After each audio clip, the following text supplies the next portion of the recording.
여러분 안녕하십니까? 자, 지난 시간에 이어서요 1장 두 번째 시간으로서 이번에는요 경작의 분석 방법에 대해서 한번 살펴보도록 하겠습니다. 자, 교재요 10페이지 한번 보도록 할까요? 자, 경작은요 이렇게 실증적 질문하고요 규범적 질문으로 이렇게 크게 나눌 수가 있습니다. 요거에 대해서 관심을 갖는데, 실증이라는 게 뭘 뜻합니까 하면요, 파지티브라는 게 어떤 팩트에 대해서 다룬다 라고 생각하시면 되겠습니다. 그래서 어떤 팩트에 대해서 다뤄요. 그러니까 사실이죠, 사실. 팩트 체크하는 거 많이 들어봤잖아요. 그래서 우리가 사실에 대해서 다룬다. 여기는 뭐 가치 판단이나 이게 아니고요. 뭐 실업률이 대한민국의 통계 데이터를 봤더니 몇 %다. 그거 사실 아니겠습니까? 그래서 what is에 대해서 살펴보는 게 바로 실증 분석, 이렇게 보시면 되겠고요. 그래서 경제 시스템이 어떻게 작동되고 시스템에서 나타내는 어떤 행태의 결과가 좋은가 나쁜가, 이걸 판단하지 않고, 그러니까 이게 결과에 대해서 좋으냐 나쁘냐, 뭐 아름답냐 그렇지 않은가, 이런 것들은요 주관적이죠. 그래서 여기 나와 있는 좋으냐 나쁘냐, 이거는 규범 경제학에 해당하는 얘기입니다. 그래서 가치 판단이 들어가는 게 바로 규범 경제고, 실제로 나타나는 경제 현상이 무엇인가, what is라고 여기 써놨죠. 그게 어떻게 해서 나타나는가, 그거를 설명하는 게 실증 경제학이고요. 그와 반면에 경제적 행동을 분석을 해. 그래서 그 결과가 좋은가 나쁜가에 대해서 평가. 그러니까 사람마다 다르겠지. 가치 판단이 들어가. 뭐가 바람직한가? 가끔 보면 이게 바람직해, 저게 바람직해. 정답이 없어요. 그건 자기네 어떤 취향에 따라 다르기 때문에. 그래서 바람직한 경제 정책이 무엇이냐? 우리가 앞에서 본 것처럼 아담 스미스의 자유무역이 나은지, 마르크스의 어떤 정책이나 그런 것들이 나은지, 뭐 정답은 없는 거지. 그래서 그러한 팔리시, 정책이라든가 경제 행위를 추천하는 겁니다. 추천하는 방식으로 경제학을 적용하게 되는. 그래서 이게 바람직한 게 무엇이고 어떻게 해야만 한다라는 당위라는 표현을 씁니다. 해야만 한다라는, 당위 명제 이렇게 합니다. 당위성. 뭐뭐 해야만 한다. must, 뭐 what should be 이렇게 되는 거 있죠. 이런 표현이 들어가게 되면은 이거는 바로 규범 명제다, 이렇게 보시면 돼요. 뒤에 어떤 게 실증 명제고 규범 명제인가 그런 것들 있으니까 차차 보시면 될 것 같습니다. 자, 여기서 거기 책에 얘가 나와 있는데 얘를 한번 볼까요? 여기다 쓸게요. 자, 두 번째 단락의 두 번째 줄 볼게요.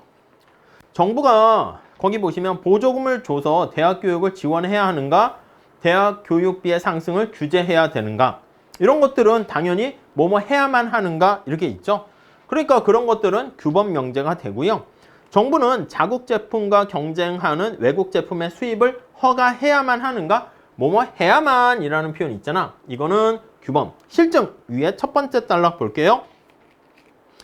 자, 2018년과 같이 미국의 정부가 미국 기업의 법인세를 낮추면 어떻게 되지?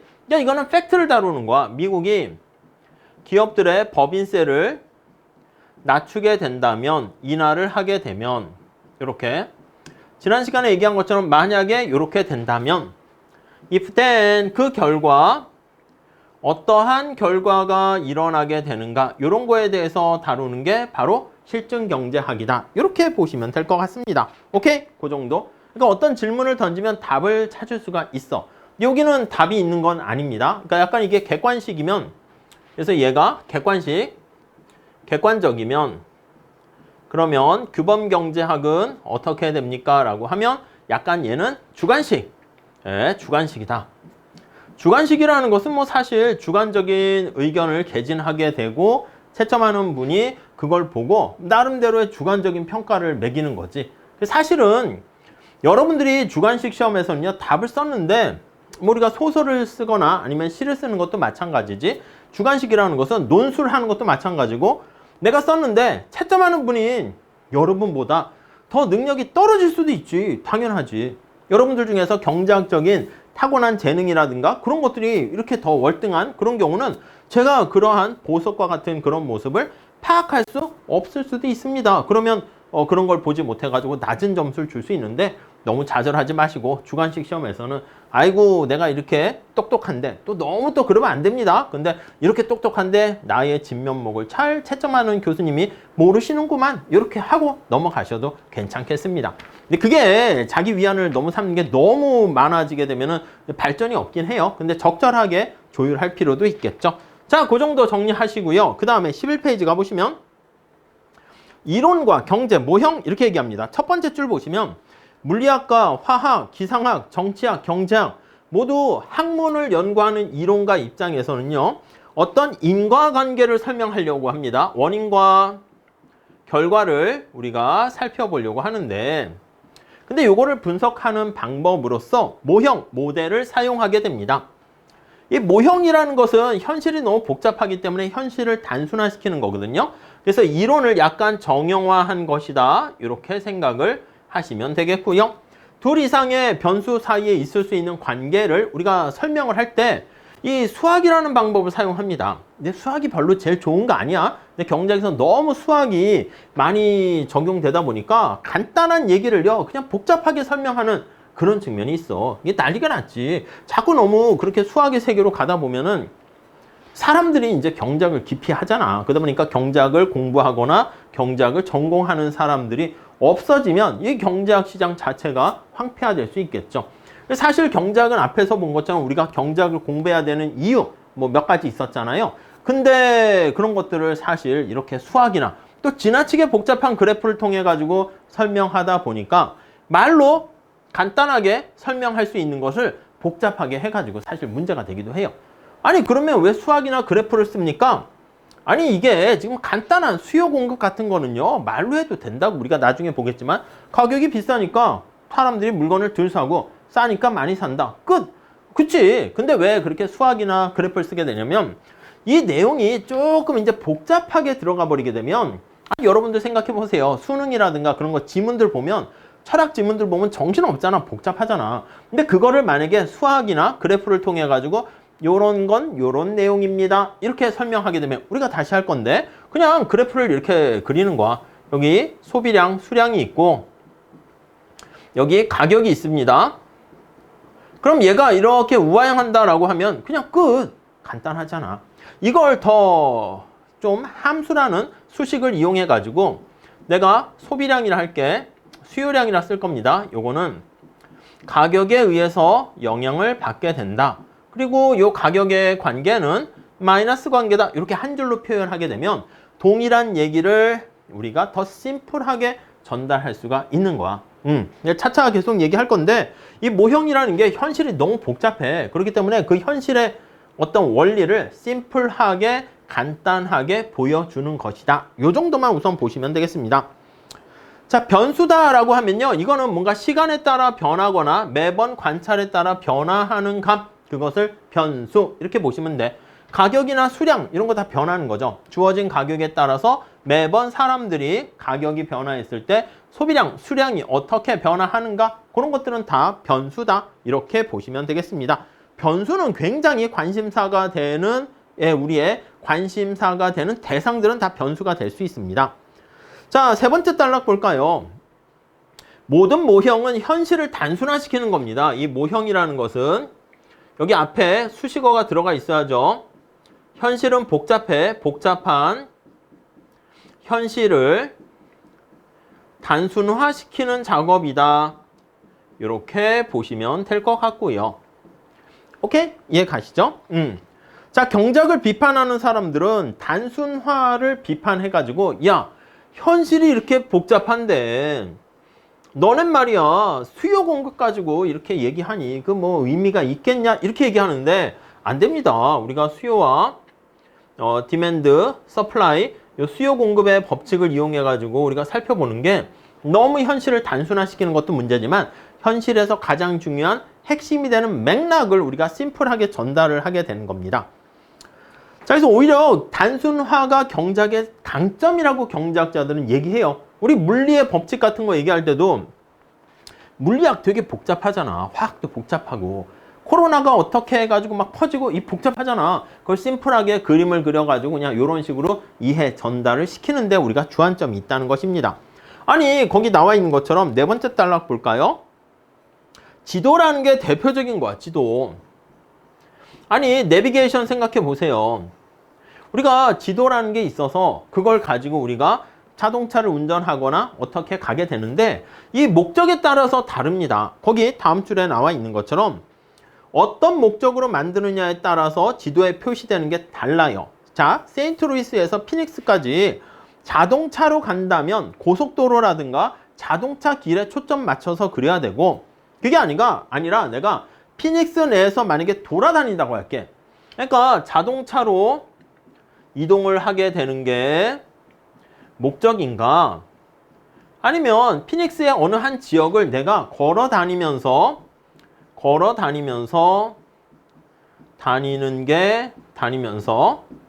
이동하는 게 목적인가? 그거에 따라서 골목길을 세세히 우리가 표현을 할 것인지 아니 내가 골목길을 걸어 다니는데 막 고속도로 이런 데로 갈 건 아니잖아. 그걸 자세하게 그릴 필요는 없겠지. 그러니까 우리가 지도라는 것도 관심이 있는 포인트에 맞춰 가지고 목적 적합하게 단순화시키는 겁니다. 오케이? 자동차를 타고 간다. 그럼 고속도로와 자동차 길만 잘 얘기하고 언제 신호등이 있고 언제 카메라가 있는가 여기에 초점 맞춰야지 골목길 구석구석 어차피 내가 안 갈 거기 때문에 그런 거를 디테일하게 어디 편의점 있고 이렇게까지 하게 되면 지도가 되게 복잡해지죠. 이해하시겠습니까? 차차 우리가 이런 마인드 많이 얘기할 겁니다. 자, 네 번째 줄 볼게요. 그래서 경제 모형이라는 것은 지금 지도에서 말씀드린 것처럼 내가 보고 싶은 것들을 골라서 변수들을 끄집어내서 그 변수들과의 관계를 살펴보게 됩니다. 자, 그래서 거기 보니까 이러한 단순화의 원칙을 오컴의 면도날 이렇게 얘기합니다. 14세기 철학자 윌리엄 오컴 이렇게 나와 있는데 거기 한번 볼게요. 어떤 상황에 주된 이유를 잘 파악하려고 하면요.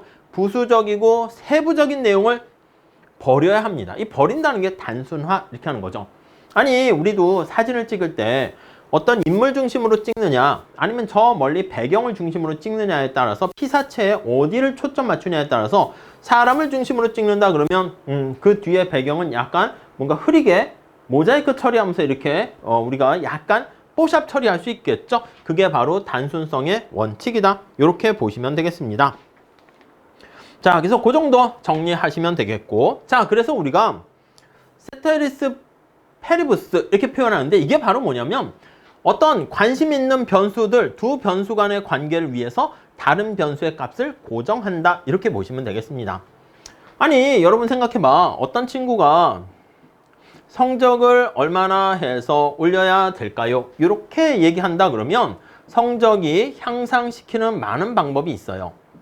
근데 만약에 학원을 다니거나 과외를 할까? 이렇게 생각을 해볼게요. 근데 얘가 성적이 향상됐는데 학원을 수강해서 성적이 향상할 수도 있고요. 아니 알고 봤더니 IQ가 갑자기 증가했어. 네, 2자릿수였는데 3자릿수로 되거나 뭐 이렇게 아니면 뭔가 알약을 먹었더니 IQ가 200이 되는 거야. 이렇게 변화할 수도 있고 아니면 지난달까지는 공부를 하루에 1~2시간밖에 안 했는데 갑자기 공부를 5시간, 10시간 할 수 있어요. 공부의 양이 증가하는 열공 이렇게 할 수도 있겠죠. 등등등 많은 요인들이 있을 거란 말이야. 오케이? 이해 가시죠? 아니 근데 이때 지금 나의 분석 방법은 아니 학원을 수강해 가지고 성적이 얼마나 올라갈 것인가 이게 관심 포인트다라고 하면요. 지난달과 이번 달을 비교해 봤더니 나머지는 다 똑같아야 돼. IQ 증가하는 거 이런 거 없어야 됩니다. 없고 공부 열풍 이런 거 없어야 됩니다. 열공 이런 거 없어야 돼.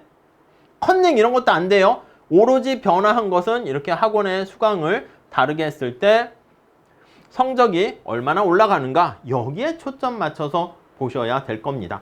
무슨 말씀인지 아시겠죠? 이런 접근 방법과 원리가 굉장히 중요합니다. 그래서 두 변수의 관계 이외에 다른 변수의 값을 고정한다는 가정 이런 것들이 있어야 돼. 지난 시간에 잠깐 말씀드렸는데 여러분 담배를 피게 되면 건강이 나빠져서 오래 못 살아요. 이렇게 한다라고 할게요. 그럼 자칫 담배를 폈는데 수명이 짧아져요. 이렇게 담배를 피면 수명이 줄어듭니다. 이 마이너스 관계에 있다라고 해요. 부호가 반대가 되면 그랬더니 이렇게 얘기했더니 어떤 분이 와서 우리 할아버지는 담배 피셨는데 오히려 평균보다 더 오래 100살을 사셨걸랑요? 이렇게 얘기하면 그럼 더 이상 얘기하면 안 되지 그 친구랑은. 왜요?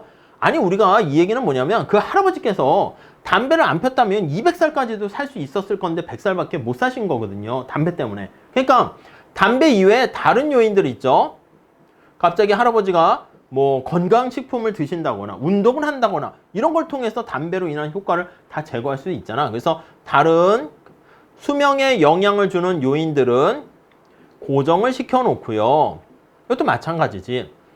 고정시켜 놓고 담배만 좀 이렇게 폈을 때 어떻게 되는가 그렇게 살펴보는 거, 이게 바로 세터리스 페리부스다 이렇게 보시면 돼요.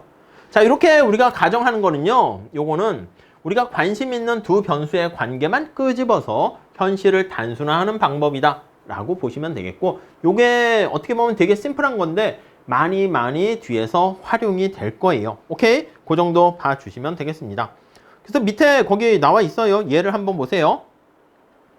자, 미국의 자동차 소유주들이 총 주행한 거리를 설명할 때 영향을 미치는 게 많아요. 더 많은 사람이 운전할 수도 있고, 자동차 총 주행 거리가 국가 전체적으로 늘어난 거야. 사람들이 더 많이 운전을 할 수도 있고, 더 적은 사람이 운전할 수도 있고, 총 주행 거리는 운전자의 나이라든가 인구가 증가, 주 정부 법의 영향 등등등 이런 것들이 영향을 미칩니다. 또 휘발유 가격도 영향을 미치겠지. 휘발유 가격이 비싸지니까 자동차 주행을 좀 줄일 수가 있겠고, 가구의 소득, 자녀의 수, 나이, 집에서 직장까지의 거리, 쇼핑몰의 위치 등등등 엄청나게 많은 변수들이 있게 됩니다. 오케이? 그 중에서 관심 있는 거 두 개를 꼭 집어서 우리가 살펴보는 거, 이게 바로 우리는 경제학의 단순한 모형이다 이렇게 보시면 되겠습니다. 자, 12페이지 거기 보시면 두 번째 줄에 단락에 나와 있습니다. 한 요소가 미치는 영향을 다른 요소에 미치는 영향과 따로 구별해서 보기 위해서 세터리스 페리부스 이런 다른 모든 요인들은 일정하다라는 걸 가정으로 많이 깔고 들어갑니다. 차차 이런 것들은 우리가 많이 얘기할 거니까 지금은 가볍게 보시고, 앞서 말씀드린 것처럼 경제학은요, 요 말로 설명하는 게 이게 제일 사실 최고야. 말로 설명하는 거, 서술적으로 설명하는 거. 아니 우리 TV에 경제학자들이 나와가지고 뭐가 어떻게 경제 현상을 설명할 때 뭐 미적분 해가지고 수식으로 증명합니까? 그래프를 막 그리나요? 안 그런다고. 말로 설명한다고. 근데 이 말이 간단한 얘기면은 쉽게 전달이 되는데 스토리가 길어지거나 복잡하게 되면 이 머리가 빙글빙글 돌다가 정신이 없어요. 그래서 그것을 좀 보기 좋게 수식과 그래프를 통해 가지고 얘가 보완을 하는 보조수단이라고 보시면 되겠습니다. 이렇게 보조수단으로 사용하게 되는 거, 요게 이제 사실은 우리 경제 모형 중에 하나가 되겠습니다. 경제적인 관찰이나 예측을 수치로 나타내기 위해서 그래프라든가 수식 이런 것들 많이 사용하게 됩니다. 자, 그래서 거기 뭐 예가 나와 있어요. 그래서 휘발유 가격이 올라가면 자동차 운행이 얼마나 줄어들까, 이런 것들 우리가 그걸 보고 그 관계를 찾아내고 그것을 우리가 그래프로 그린 다음에 그거를 가지고 우리가 나중에 비슷한 얘기를 할 때 우리가 응용할 수가 있습니다. 자, 주의해야 될 점은요, 우리가 경제학에서는 인과관계를 살펴봅니다. 원인과 결과의 관계를 나타내는 것이고, 이게 상관관계랑 인과관계가 약간 좀 다릅니다. 상관관계는 여기 나와 있는 것처럼 어떤 게 먼저 선후 이거 관계를 얘기하는 게 아니라 뭐 관계가 플러스 마이너스 이런 거, 자칫 까마귀 날자 배 떨어진다, 까마귀가 나니까 배가 떨어졌군, 이러면 안 된다는 거지. 상관관계를 또 하나 보시면, 아니 여기 보니까 경찰관 수랑 도둑의 수를 같이 한번 살펴보는 거야. 도둑놈들의 수, 이렇게. 아니 이걸 봤더니 점이 이런 식의 관계를 있는 거야. 연도별로 찍어봤더니, 아니 이거 경찰이 많아지니까 도둑이 많아지는 건, 이러면 안 된다는 거지. 인과관계가 어떻게 돼야 된다? 도둑놈들이 많아지니까 도둑을 좀 잡으려고 경찰을 많이 배치했다, 이렇게 보시면 되겠죠. 그래서 우리가 이러한 인과관계랑 상관관계를 우리가 경제학에서 굉장히 주의 깊게 조심해서 보셔야 됩니다. 자, 그래서 거기 두 번째 마지막 단락 한번 볼까요? 우리는 종종 인과관계를 잘못 판단한다, 이렇게 나와 있습니다. 두 사건 A, B가 순차적으로 발생했을 때 A가 B를 발생시킨 원인이라고 생각하기 쉽습니다. 자, 거기 볼게요. 두 번째 줄에 사다리 아래를 걸어가다가 사다리에 발이 차였어. 그럼 이게 사다리가 내 발을 찬 것인가? 내가 사다리를 찬 것인가? 이거 어떻게 보면 되게 웃기는 표현이지만 책에 나와 있는 것처럼 다음 줄에 한번 볼게요. 이스라엘과 시리아의 대화가 진전됨에 따라서 거래량이 늘어가지고 오늘 다우존스 평균이 100포인트나 상승했다. 이게 원인과 결과라고 볼 수 있을까요? 간단하게 원인이라고 할 수 있을까요? 그렇지 않을 수도 있다는 것이죠. 그러니까 투자자 입장에서는 거기 다우존스 평균 지수가 올라갔는데 이 올라가는 거에 대한 요인들이 엄청나게 많을 겁니다. 그런 것들을 다 우리가 고려해서 얘기를 해야 되는 거죠. 자, 그 정도 정리를 하시면 될 것 같고요. 자, 그 다음에 13페이지 볼게요. 경제 이론과 모형의 검증, 실험 경제학이라 합니다. 그래서 이거를 번역을 실험, 엠피리컬 이렇게 경험, 통계를 가지고 자료를 수집해 가지고 이 데이터를 수집을 하는 거야. 그래서 우리가 앞에 모형을 세워 가지고 요러한 가설을 세웠는데 야, 현실에서 진짜 분석을 해 보니까 그게 들어맞아? 그 이론이 맞아? 그걸 검증을 합니다. 검증을 무수히 많이 해가지고 사람들이 어느 정도 끄덕끄덕 하게 되면 그게 경제 이론이 되는 거야. 무슨 말씀인지 아시겠습니까? 자, 그런 것들을 우리가 엠피리컬 이코노믹스다 이렇게 얘기합니다. 거기 보니까 두 번째 단락에 경제적 분석을 하기 위한 데이터는 현실에서 굉장히 많이 있습니다. 그래서 전미경제연구소 MBER이라든가 아니면 인터넷, 우리나라 통계청이나 한국은행 등등등 되게 많이 있기 때문에 그러한 정보를 데이터를 잘 수집하려고 또 많은 사람들이 노력을 하니까 그 데이터를 분석하는 능력도 키우시면 당연히 좋겠습니다. 자, 경제 정책을 판단하는 요거 한 4가지 정도 기준이 있습니다. 효율성, 공평성, 성장성, 안정성 이렇게 표현을 합니다. 자, 간단하게 볼게요. 효율성이라는 것은요. efficiency라는 표현을 씁니다. 경제학에서 효율성이라는 것은 일반적으로 배분적 효율성입니다.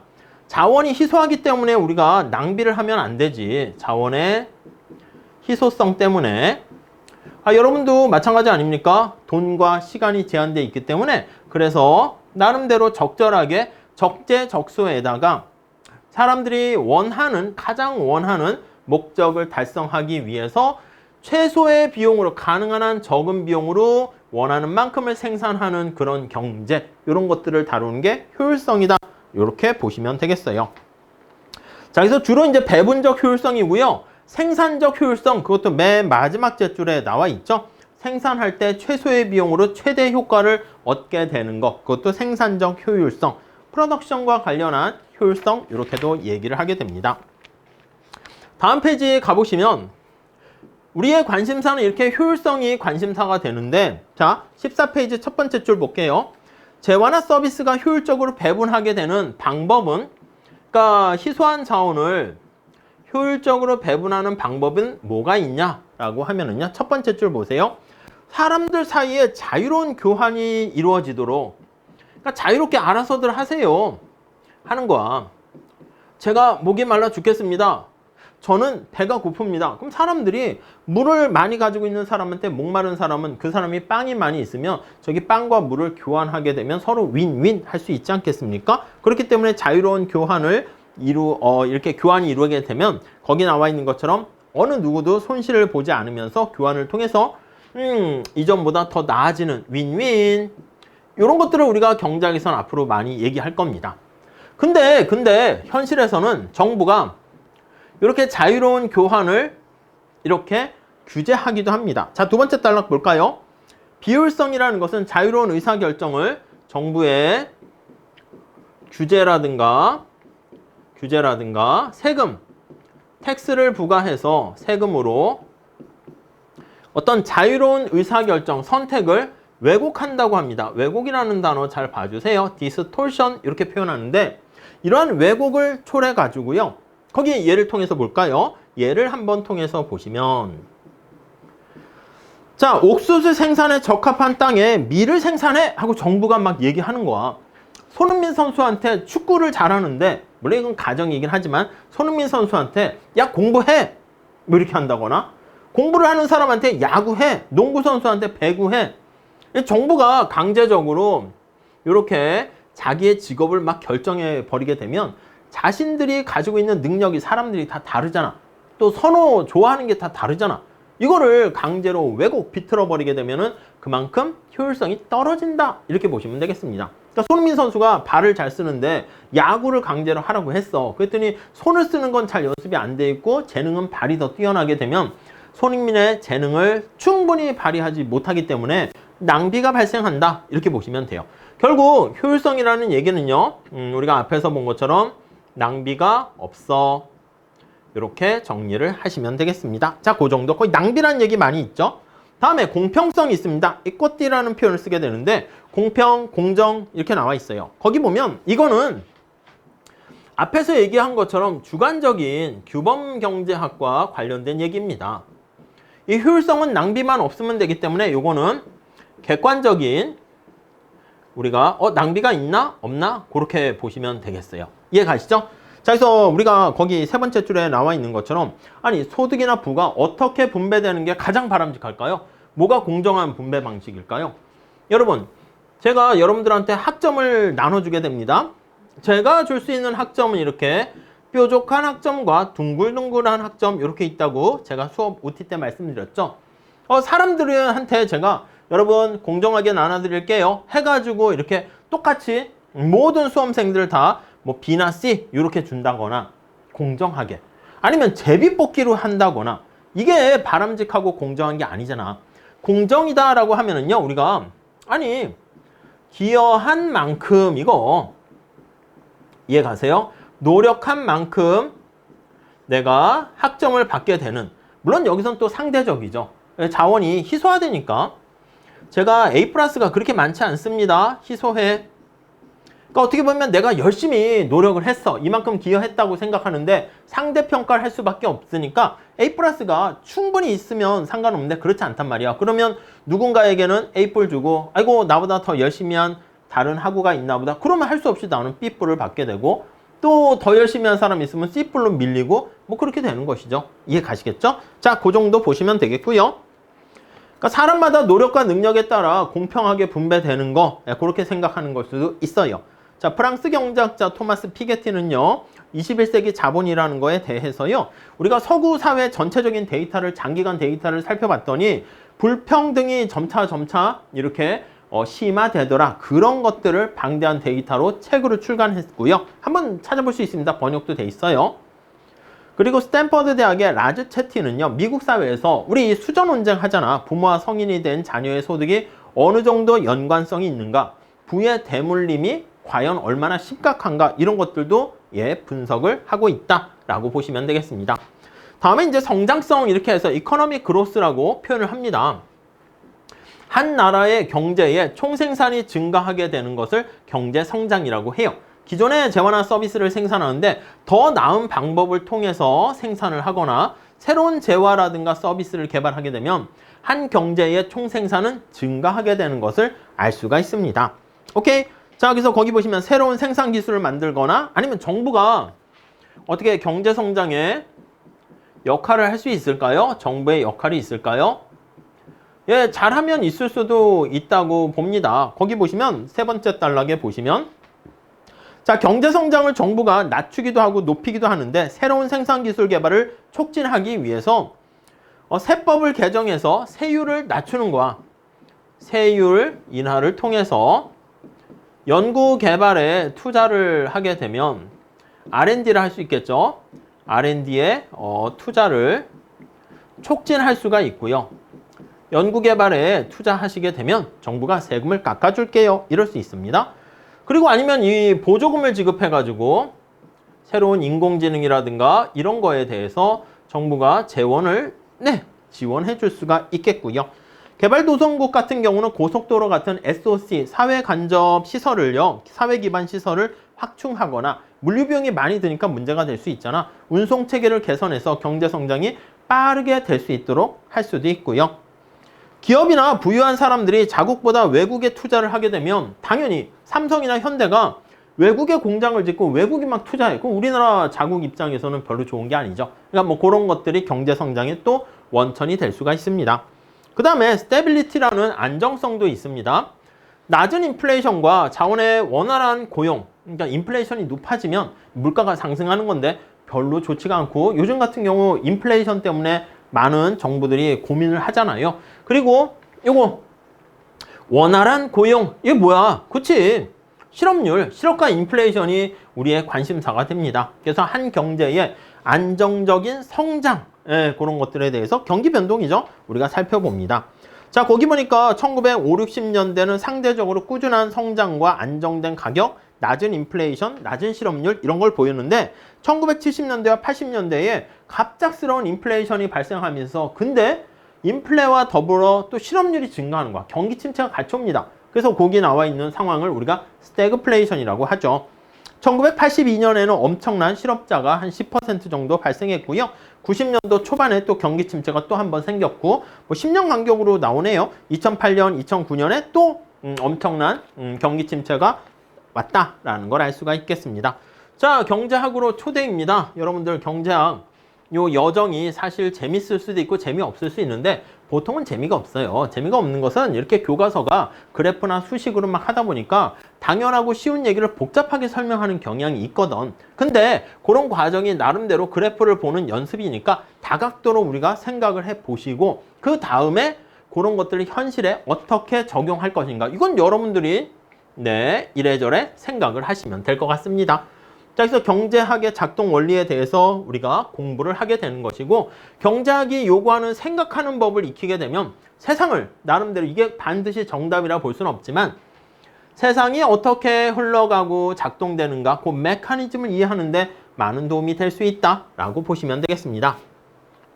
자, 이 책을 효율적으로 공부하려고 하면 차근차근 공부를 해야 된다라고 저자분이 말씀하고 있습니다. 앞장에서 배운 내용에 대한 설명을 약간 덧붙이면서 차근차근 나가요. 마음은 급해. 아이고 이거 챕터 이거 1장 언제 끝내 하는데 안 됩니다. 이게 거북이래. 먼 길도 한 걸음 한 걸음 거북이 같이 가는 것처럼 이렇게 차근차근 해서 가야지 우리가 좀 뭔가 행간의 의미까지 파악하셔야지 진짜 뭔가 보이지 않는 것을 우리가 이해할 수 있어요. 그러니까 재미난 게 보이는 만큼 우리가 아는 만큼 세상이 보이는 것이기 때문에 자꾸 좀 천천히 가는 게 되게 중요해요. 그러니까 끈기 있게 중간에 중단하지 않고 가는 게 되게 중요하다. 그래서 첫 페이지의 목차와 학습 목표를 통해서 전반적인 주제를 파악하면서 본문을 꼼꼼히 읽게 되면 그리고 이제 뒤에 연습 문제까지 잘 풀어보시게 되면 아마 도움이 많이 될 것이고요. 경제학 공부의 혜택은 자, 수많은 경제 현상과 기업과 관련한 사건으로 인해 가지고 일상생활에 어떤 일들이 일어나고 있는가 그런 것들을 이해하는데 많은 도움이 되는 경제 원칙을 다루게 됩니다. 기업, 개인, 경영자, 정부 중요한 의사결정, 선택을 할 때 좀 더 나은 판단을 어떻게 할 것인가 이런 게 되는 것이고요. 경제학을 전공하지 않더라도 경제학에서 배운 지식과 판단 방법은 많은 도움이 된다. 이렇게 나와 있습니다. 자, 핵심 용어들, 요것들 나와 있는 거 여러분들이 아주 정확하게 디테일하게 설명할 건 아니지만 뭔가 두리뭉실할 측면이 있겠지만 어느 정도 설명을 할 수 있게 되면 충분합니다. 자, 뒤에 요약 한번 내용 보시고 연습 문제 같이 한번 풀어보세요. 제가 중간고사, 기말고사는 뭔가 새로운 걸 내지 않고요. 그리고 뒤에는 연습 문제에서 비슷하게 똑같이 낼 거니까 그 문제들을 잘 풀어보시게 되면 쉽게 문제를 정복할 수 있을 거예요. 아셨죠? 자, 여기까지 하고요. 다음 시간에 챕터 2장 같이 공부하도록 하겠습니다. 감사합니다.